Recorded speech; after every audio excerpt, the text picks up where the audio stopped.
Rápidamente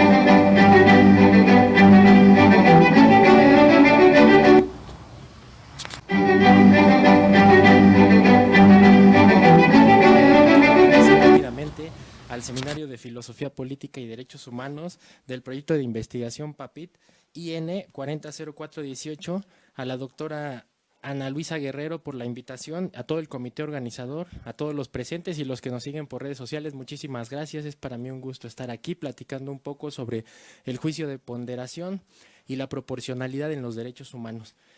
Por cuestiones de tiempo voy a cortar mi exposición, entonces quiero iniciar abordando lo que es el juicio de ponderación. Entonces, el juicio de ponderación primero lo tenemos que entender como una técnica de interpretación al derecho. Es una técnica del abanico de técnicas de interpretación que tenemos, y lo que la hace diferente a las demás técnicas de interpretación es que la ponderación, su centro es tratar de resolver de la mejor manera cuando existe conflicto de derechos de igual valor. ¿Qué significa esto? Si tenemos, por un lado, un derecho fundamental o un derecho humano, y por el otro lado igual, y tienen el mismo valor y colisionan, la ponderación lo que va a realizar es poner en una balanza los dos derechos, observar todo el contexto. La ponderación tiene una serie de reglas, de lineamientos que se tienen que seguir para determinar cuál es el derecho que va a prevalecer y cuál es el derecho que no se va a aplicar. Existe una fórmula muy renombrada, que es la fórmula de ponderación de Robert Alexy, que también ha sido muy criticada.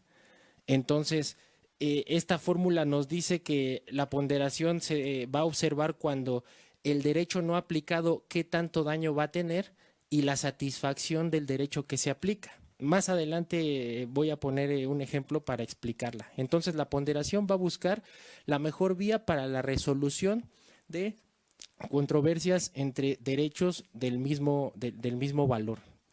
Y en ese mismo momento también pasamos al principio de proporcionalidad. Y el principio de proporcionalidad, ningún derecho es absoluto, y eso hay que entenderlo. O sea, los derechos no son absolutos, tienen límites. Entonces, en ese límite de derechos es cuando empieza a actuar la proporcionalidad, que también se ha aparejado mucho en materia penal, que podríamos decir que la proporcionalidad es el límite de la pena que se va a otorgar a una conducta que haya transgredido una ley. Actualmente no únicamente se aplica en materia penal, no se aplica la proporcionalidad en materia penal, se aplica en otras materias. Y entonces estas dos técnicas de interpretación las podemos ver que son unos elementos fundamentales para resolver la colisión de derechos, porque nos sirven como instrumentos jurídicos para determinar y argumentar, estructurar, fundar y motivar los elementos que se van a dar al momento de una resolución, y de lo contrario, si se va a atacar esa resolución, también tener claros estos elementos. Entonces quiero abordar un pequeño ejemplo donde decimos que una persona hace el uso de su libertad de expresión, y dentro de ese uso de su derecho de libertad de expresión insulta a otra persona, y la persona insultada dice: es que me dañó mi dignidad.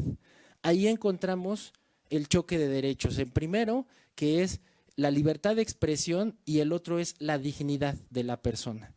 Entonces, ¿cómo se va a resolver? Que eso lo tenemos muy en boga y pasa, en la actualidad está pasando constantemente, y se tiene una preocupación de que sí se están manifestando, pero la manifestación no les da derecho a hacer esta otra acción. Bueno, no los vamos a sancionar porque se están manifestando y tienen derecho. ¿Dónde está el límite a cada derecho?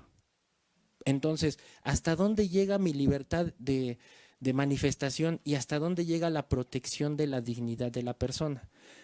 En ese mismo contexto, la ponderación y la proporcionalidad nos van a dar instrumentos para poder saber hasta dónde se llega ese límite y cuál es el derecho que va a prevalecer. Entonces, siguiendo la misma secuencia de ideas, podríamos decir, ¿qué está por encima de este conflicto? Dice la persona, sí, yo tengo derecho a manifestarme, pero la manifestación no involucra que te dé derecho también a insultar. Entonces ahí entra el principio de legalidad, apegado al principio de proporcionalidad. Es uno de los instrumentos que van a observar la proporcionalidad. Y dice, bueno, entonces tenemos la dignidad humana y con ese insulto, pues la transgrediste de la otra persona que se está doliendo de esa transgresión. Entonces, ¿qué vamos a hacer? ¿Vamos a sancionar a la persona que insultó? Porque si la sancionas también se sienta un precedente. Pero si no la sancionas, de igual forma, se está sentando otro precedente de la forma en la que se va a interpretar la norma. Entonces, en ese mismo contexto, utilizando la fórmula de Robert Alexy, podríamos decir, ¿cuál es el derecho que menos sale afectado? El de la dignidad. Y al yo darle preferencia al derecho de la libertad de expresión, ¿cuánto lo estoy satisfaciendo? ¿Cuál es el grado de satisfacción de este derecho? Y viceversa. Entonces, estos dos elementos, la ponderación y la proporcionalidad, con todo lo que integra a cada uno, que son demasiados instrumentos, es como se va a poder saber si una resolución está debidamente argumentada y fundada para darle paso. Igual forma, si se sanciona al que insultó y la ley le impone 5 años de prisión por daños a la dignidad, entonces en ese mismo ejercicio de ponderación y de proporcionalidad diríamos que la pena es desproporcionada porque lo que hizo fue únicamente un insulto. Ahí aplicaríamos la proporcionalidad. Y si no es sancionada, entonces también está siendo desproporcionada porque si hubo una transgresión a otro derecho y no fue sancionado, hay otra desproporción. Y en ese juicio de ponderación podríamos decir que no se están respetando los derechos para lo cual están siendo reconocidos por parte del Estado y de la autoridad. Estos dos elementos son fundamentales en cualquier antinomia que encontremos o en cualquier fundamento que se quiera citar para defender un derecho. Siempre se tiene lo recomendable, yo lo aconsejaría, es que se observaran estos dos instrumentos de interpretación, el juicio de ponderación y lo que es el principio de proporcionalidad, para poder determinar si se están aplicando los determinados elementos, si la pena es proporcional, si no es proporcional, si el derecho está haciéndose valer, si no se está haciendo valer y en qué grado. En el grado de argumentación que se tenga de estos valores, de estos juicios, es la razonabilidad que también forma parte de estos juicios, lo que se va a observar si la pena está siendo conforme a derecho o no. Básicamente eso es todo por cuestiones de tiempo, porque son muy largos los dos temas, hay tratados y tratados de cada uno, pero para no abusar del tiempo, con eso concluyo.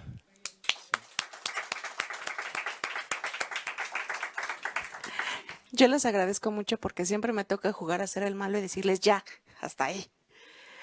Vamos a aprovechar entonces que nos han dejado tiempo suficiente para que tengamos una ronda de preguntas y respuestas. Por ahí debe de andar el micrófono atrás, si me ayudan con él, por favor.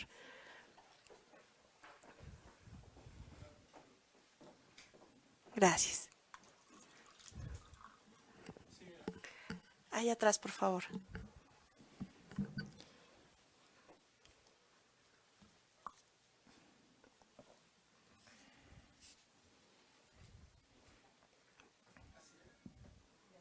Sí, bueno, felicitaciones una vez más al comité organizador. Estos temas son más profundos. Yo nada más quisiera preguntarles, ¿no creen que es necesario que ya se haga una reforma, no sé si total o parcial, del Poder Judicial en el país? Hemos visto cambios en el Poder Legislativo, Ejecutivo. De hecho, el presidente de la República, hay una propuesta de hacer una reforma a fondo del Poder Judicial. Porque yo creo que hasta ahorita ha estado muy retrógrado en cuestión de impartición de justicia, lo que tenga que ver con derechos humanos, con los grupos más vulnerables.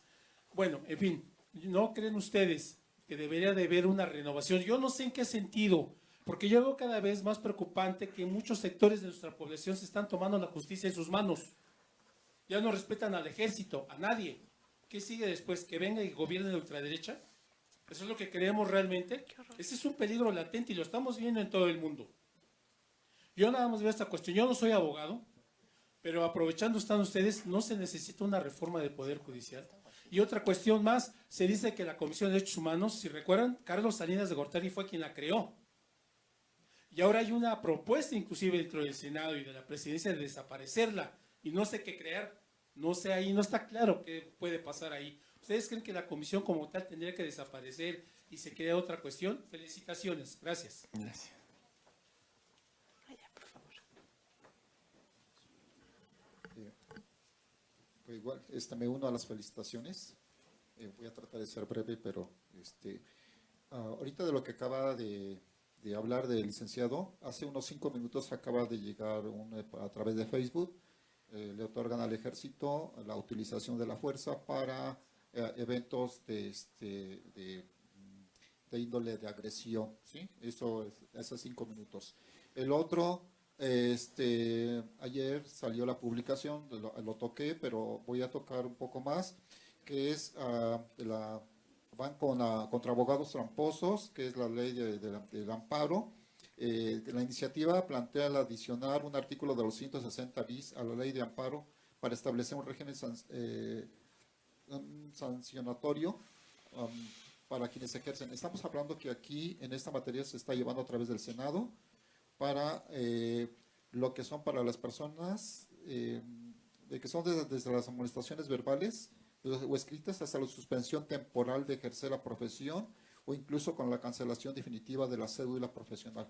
Creo que hay un marco muy amplio sobre esto y creo que se está dando parteaguas para todo lo que el vicio de la corrupción que había. Gracias.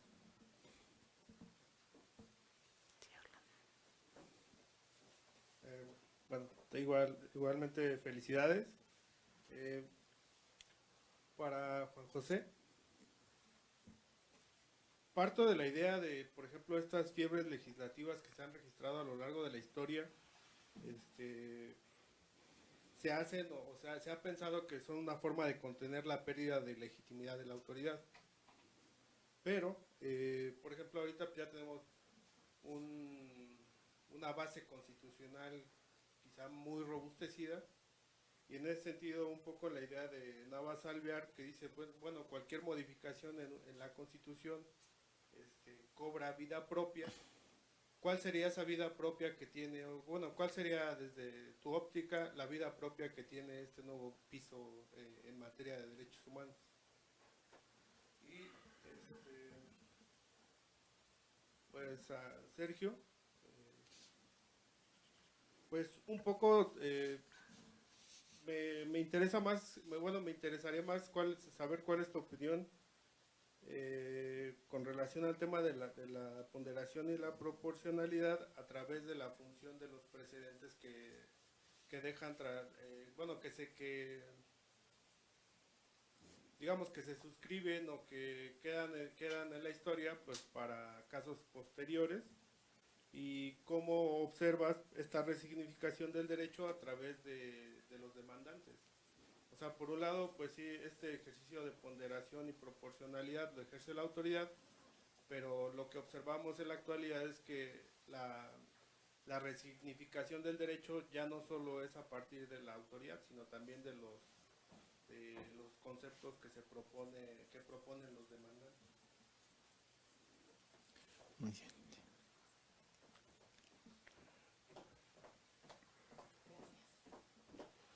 Felicito a la mesa también, a las dos exposiciones. A ver, son muy sugerentes. Empiezo con el maestro Islas. Si estos principios de proporcionalidad tienen que ver ahora con el sujeto demandante, cuando este sujeto demandante es un sujeto que no es el individuo, sino es un pueblo, entonces el concepto de dignidad se convierte en un concepto mucho más complicado y complejo. Ahí lo que demanda es el cuidado de que no haya una jerarquización de derechos por omisión o por ignorancia del que está juzgando. Y en este sentido, la tradición de Alexi, muy junta a Ferrajol y a John Rawls, que ha permeado mucho en Colombia, en la Suprema Corte de Justicia, vemos que si bien permite una idea de un constitucionalismo democrático, también se ve muy limitado por estos nuevos sujetos de derechos, ¿sí?, que no corresponden a la tradición liberal. Y sobre todo, por ejemplo, en constituciones como la de Colombia, que ha sido tan enriquecida por movimientos sociales y afrodescendientes, donde se muestran las limitaciones precisamente de concepciones tan liberales, tan eurocentradas. Entonces yo creo que esta pregunta que hace Orlando, yo la uno para ver cómo ves tú esta proporcionalidad entre no jerarquía, indivisibilidad e indisponibilidad e indivisibilidad de los derechos humanos, ¿no? Me parece muy oportuno. Sí. Y luego con Juan José, fíjate Juan José que hay una enorme tradición en México del rescate de la historia de los derechos humanos, porque, bueno, a ver, por ejemplo, Roque Carrión Guam, te lo recomiendo, hace unos años estuvo en México, te puedo dar la ficha de Roque Carrión Guam y también de García Laguardia, que hacen una investigación de los orígenes de los derechos naturales en América Latina.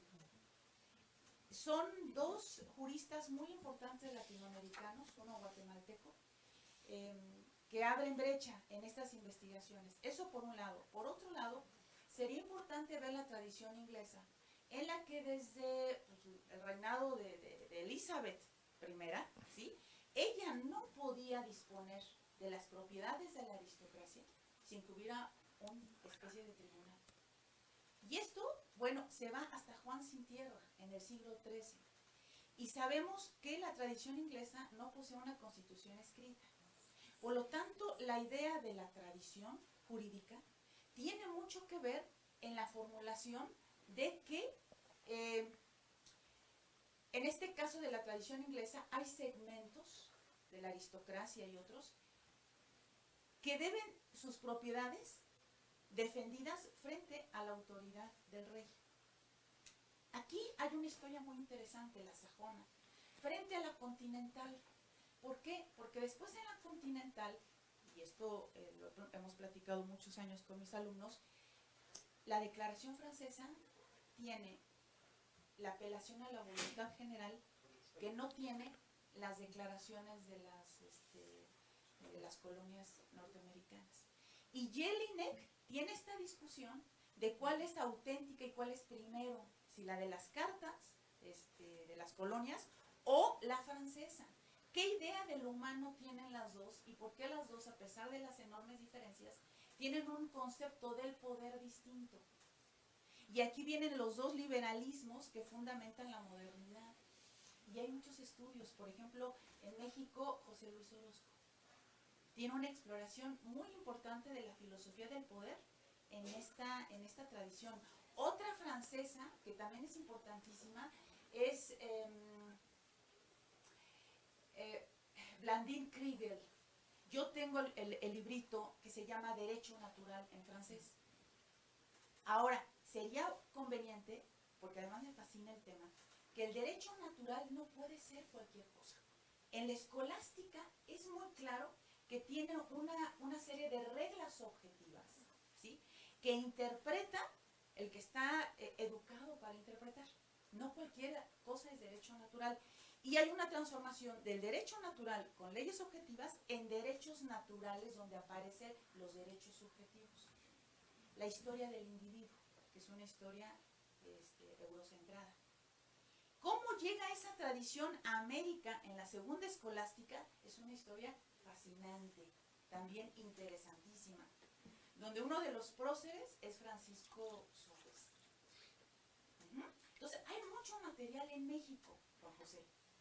Mucho entre los grandes filósofos del derecho que vienen en la República, en los 40, hay mucho de esto.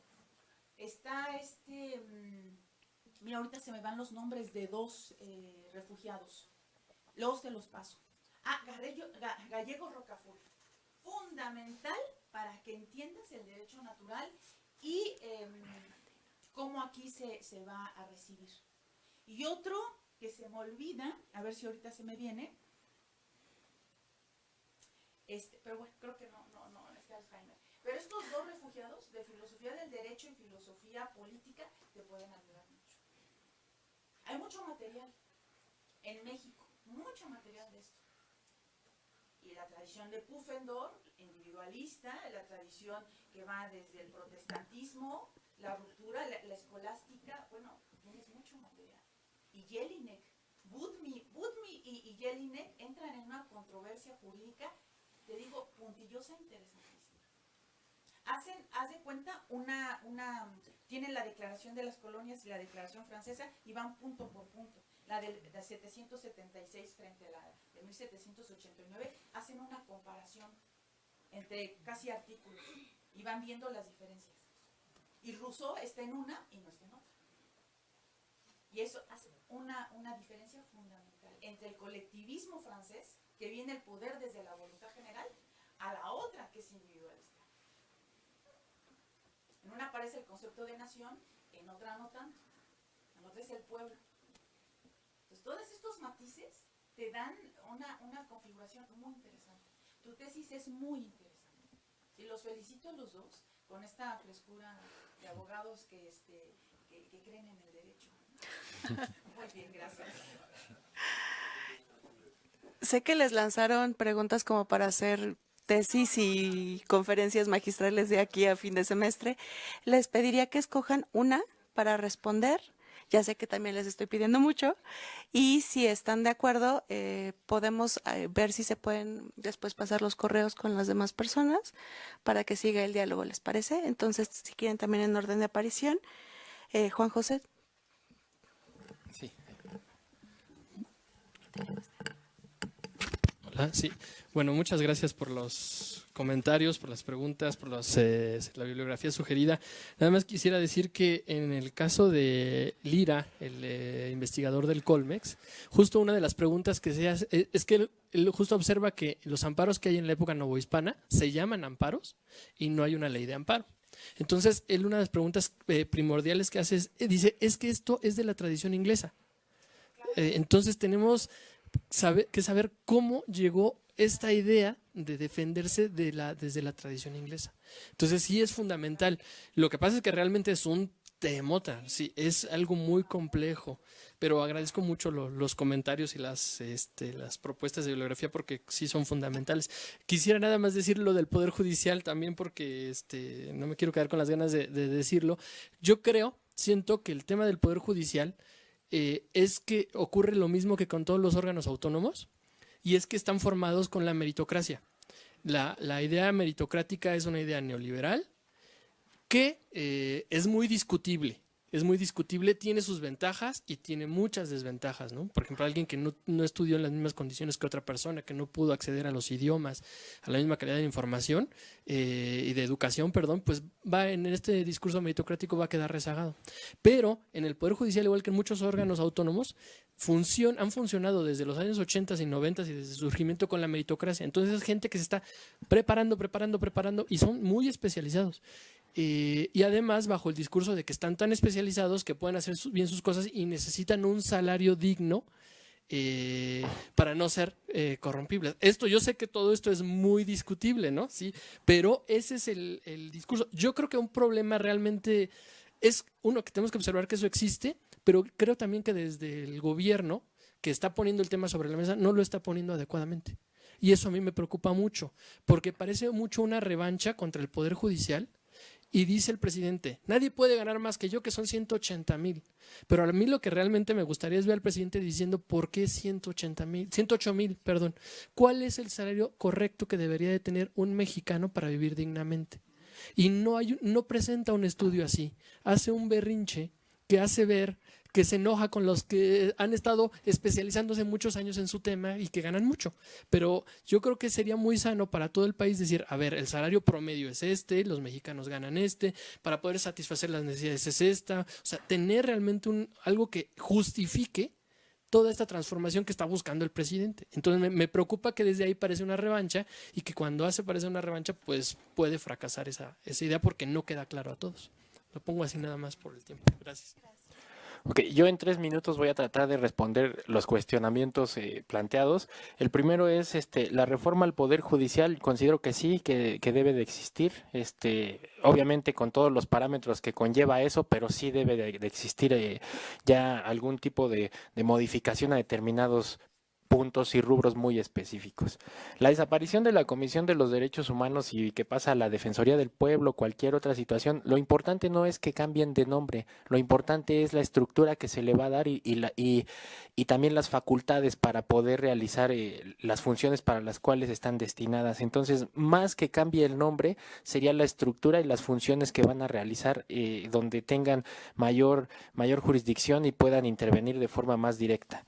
En cuestión de ejercer como abogado, que ya se establecieron algunas penas, esas han existido incluso cuando rendimos la protesta, juramos servir a la nación y apegarnos a los principios de justicia y de dignidad. Entonces, si no, la nación nos los demanda. Entonces ahora se está retomando eso por las situaciones de que se habían dado del mal uso del ejercicio, pero no nada más se da en la abogacía, se da en todas las profesiones. En la ponderación sobre los precedentes de los casos que me comentaban en este tipo de circunstancias, sí existe una pregunta en el aire que la mayoría de la doctrina y de los expertos en derechos humanos dicen que entre particulares no se violan derechos humanos. Dice que los particulares cometen delitos, que quien únicamente viola derechos humanos es la autoridad.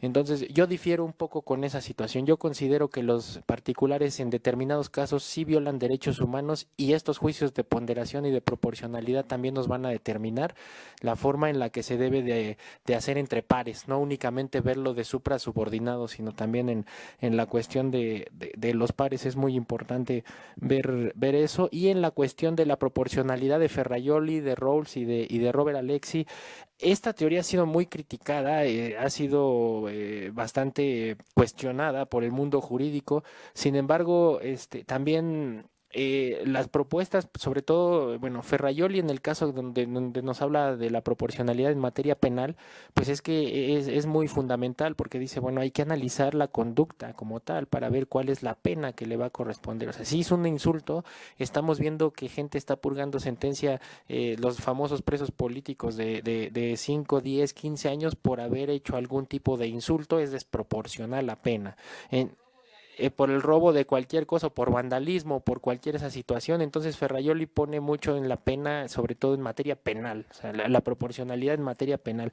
John Rawls, que nos habla sobre su teoría de la justicia, sobre también el velo de la justicia, todos estos elementos que también nos explica, es muy importante también ver cuál es el fondo que se busca, que ese sistema de protección de derechos busca, y en el caso de Alexis, sobre todo con su fórmula de ponderación, que también ha sido criticada por el hecho que les comentaba de que cuál es el grado de satisfacción del derecho al que se le está dando prioridad y cuál es el grado de afectación del derecho. Entonces dice Habermas, no, eso no, Habermas hace una crítica muy fuerte a la fórmula de ponderación de Alexis y dice él es que esto es en caso en concreto, porque tenemos situaciones en concretas y es donde vamos a entrar a definir cuál es el derecho que se va a aplicar, pero partiendo de casos concretos. No podemos hablar de una afectación de un derecho o una satisfacción de otro. Esa sería la crítica dura que hace Habermas. Y bueno, en respuesta a este último cuestionamiento, yo diría que sí sería importante empezar a profundizar en el estudio sobre que antes, yo pienso, si una persona, un particular, y rápidamente quiero pensar en una empresa que no le brinda seguridad social a sus trabajadores, el Estado la está auditando, el Estado le está imponiendo penas y la empresa sigue sin brindarle seguridad social. Es un particular. Para mí, en ese caso, hay una violación de un derecho humano que es la seguridad social, pero el Estado está haciendo su función, que es auditarlo, sancionarlo. Sin embargo, la empresa está evadiendo todo eso con tal de tener al trabajador para no pagar la seguridad social. Entonces, en mi criterio, ahí habría, antes que un delito, que una falta a la ley de seguridad social, una falta administrativa, ya hay una violación a un derecho humano, que es la empresa le está negando la seguridad social a su trabajador, en términos del artículo 123 constitucional. Muy bien, pero obviamente eso es una idea que yo estoy planteando y poniendo porque, vuelvo a reiterar, la doctrina y la mayoría de los expertos en derechos humanos se pronuncian de que los derechos humanos únicamente los violan las autoridades del Estado. Sí, lo reitero. Y muchas gracias.